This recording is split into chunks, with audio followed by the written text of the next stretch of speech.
নমস্কার। কথামৃত ইউটিউব চ্যানেলে আপনাদেরকে স্বাগত। আমাদের যদি জিজ্ঞাসা করা হয় ভারতবাসীকে যে আপনার কি চাই, তাহলে হয়তো আমরা টাকা চাইব, মান সম্মান চাইব, সুখ ঐশ্বর্য চাইব। কিন্তু আমাদের এই মুহূর্তে চাওয়া উচিত প্রত্যেক ভারতবাসীর আমাদের সুস্বাস্থ্য। কারণ ইতিমধ্যেই গবেষণায় এটা প্রমাণিত এবং এটা প্রতিষ্ঠিত হয়েছে যে পৃথিবীর মধ্যে ভারতবর্ষ ডায়াবেটিস রোগে আমরা নাকি 1 নম্বর হয়ে গিয়েছি।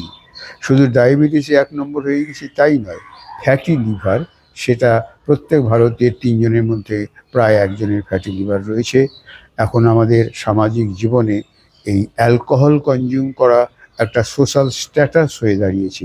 এই সোশ্যাল স্ট্যাটাসের জন্য আমরা বিভিন্ন উৎসব অনুষ্ঠানে আমরা কনজিউম করছি অ্যালকোহল। শুধু অ্যালকোহল বা মদ আমরা খাচ্ছি না, ব্যাপারটা এমন হয়ে দাঁড়াচ্ছে যে মদই যেন আমাদের খাচ্ছে। এভাবেই আমাদের তরুণ সমাজ অল্প বয়সে হার্ট অ্যাটাকে তাদের জীবনের পরিসমাপ্তি ঘটাচ্ছে এবং এর জন্য আমাদের প্রত্যেকের লাইফস্টাইলই দায়ী।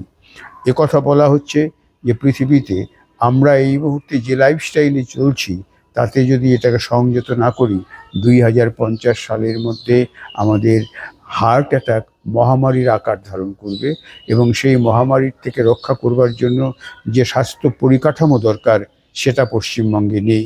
তাহলে দেখুন, আমরা ডায়াবেটিসে 1 নম্বর, হার্ট অ্যাটাকে 1 নম্বর হতে যাচ্ছি।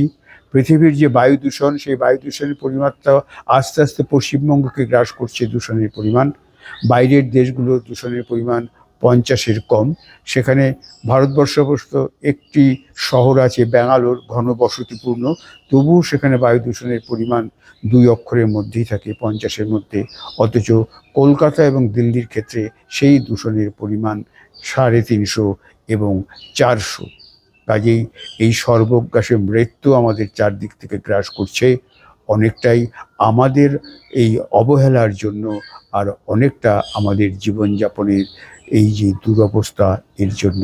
কাজেই সবার আগে আমাদের সুস্থভাবে বাঁচতে হবে এবং বাঁচতে হলে চাই সঠিক জীবনযাপন, সেই লাইফস্টাইল আমাদের আয়ত্ত করতে হবে এবং সেই সঙ্গে এই প্রকৃতিকে দূষণমুক্ত করবার জন্য আমাদের কাজ শুরু করতে হবে।